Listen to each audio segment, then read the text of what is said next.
Hello everyone, today we will discuss complete abortion. ये भी spontaneous abortion का ही एक टाइप है।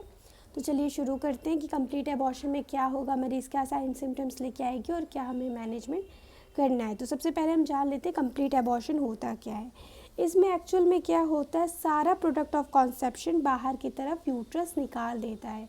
कुछ भी यूट्रस में बचा नहीं होता, बल्कि यूट्रस से सारी चीज़ें बाहर की तरफ एक्सपेल आउट हो जाती। इसीलिए इस टाइप के अबॉर्शन को हम कंप्लीट अबॉर्शन बोलते हैं, जहाँ कुछ भी यूट्रस में नहीं बचा, सारी चीज़ें बाहर की तरफ एक्सपेल आउट हो चुकी हैं। अब अगर किसी मरीज़ में कंप्लीट अबॉर्शन हो चुका है तो वो क्या साइन सिम्टम्स आपके पास लेके आएगी। तो सबसे पहले मरीज़ में शुरुआत में हल्की फुल्की ब्लीडिंग होगी, लेकिन धीमे धीमे वो ब्लीडिंग ख़त्म हो जाएगी, सबसाइड हो जाएगी। जब शुरुआत में मरीज़ अबॉर्ट कर रही होगी तो उसमें ब्लीडिंग मिलेगी, और जैसे वो अबॉर्ट कर जाएगी तो ब्लीडिंग ख़त्म हो जाएगी।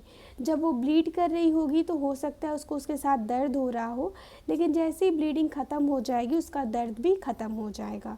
सर्विक्स को जब एग्जामिन करोगे तो सर्विक्स का जो ऑस है वो क्लोज्ड मिलेगा। एग्जामिनेशन जब करोगे यूट्रस को तो यूट्रस नॉर्मल साइज से थोड़ा सा लार्ज होगा, लेकिन उतना नहीं होगा जितना पीरियड ऑफ एमेनोरिया वो मरीज़ बता रही होगी। तो यूट्रस थोड़ा सा बड़ा हुआ होगा, बल्कि उतना ज़्यादा नहीं बड़ा हुआ होगा। ड्यूरेशन ऑफ एमेनोरिया से यूट्रस काफ़ी कम होगा। जब आप अल्ट्रासाउंड कराओगे तो आपको यूट्रस की खाली कैविटी नज़र आएगी। यूट्रस में कोई भी ना ही रिटेन प्रोडक्ट मिलेंगे, ना ही कुछ भी फाइंडिंग्स नहीं मिलेगी, बल्कि यूट्रस की जो कैविटी है वो खाली मिलेगी। अब इसका इलाज क्या करना है, मैनेजमेंट क्या करना है, तो यहाँ ज़रूरत नहीं पड़ती है मैनेजमेंट की, क्योंकि सारा यूट्रस खाली हो चुका है। ना ही मरीज़ में ब्लीडिंग हो रही है, ना ही मरीज़ को पेन है, ना ही सर्विक्स का ऑस देखा तो वहाँ रिटेन प्रोडक्ट मिल रहा है, अल्ट्रासाउंड कराया तो यूट्रस की कैविटी भी खाली है। तो इन मरीज़ों में कोई मैनेजमेंट की ज़रूरत नहीं पड़ती है। लेकिन अगर कोई ऐसी मरीज़ है जो ब्लीड कर रही है, हल्का फुल्का अभी भी उसमें ब्लीडिंग बनी हुई है, तो वहाँ आप मिथाइल एग्रिगोमेट्रिन इस्तेमाल कर सकते हो, जो मेथर्जिन के नाम से मार्केट में अवेलेबल है, या फिर आप मेज़ोप्रोस्टॉल की टैबलेट्स दे सकते हो उन पेशेंट में कुछ दिन के लिए। जब तक वो ब्लीड कर रही हैं तब तक आप ये दवाइयाँ चला दो, उसके बाद वो ब्लीडिंग रुक जाएगी तो दवाइयाँ भी बंद कर दो। 2 से 3 दिन के लिए हम ये दवाइयाँ चला सकते हैं उन पेशेंट्स में जो ब्लीड कर रही हैं। अदरवाइज़ हमें कोई मैनेजमेंट की ज़रूरत नहीं पड़ती है, कोई ट्रीटमेंट की ज़रूरत नहीं पड़ती है, क्योंकि ज़्यादातर जो मरीज़ रिपोर्ट करेंगे उनकी ब्लीडिंग भी रुक चुकी होगी, पेन भी रुक चुका होगा। अल्ट्रासाउंड कराओगे तो यूट्रस की कैविटी भी खाली आएगी, सर्विक्स को एग्जामिन करोगे तो ऑस क्लोज मिलेगा, और ना ही कोई रिटेन प्रोडक्ट्स की फाइंडिंग्स आएगी।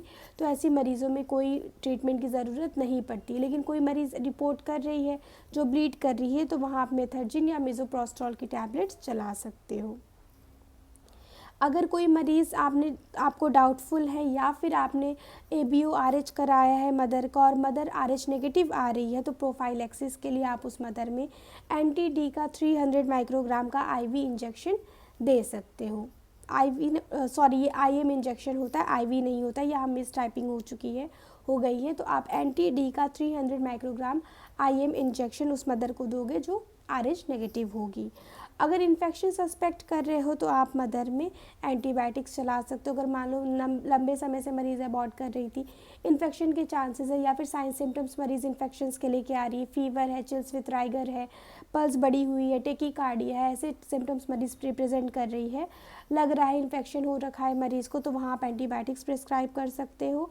और अगर RH नेगेटिव वाला केस है तो वहाँ आप एंटी-D का इंजेक्शन लगा सकते हो।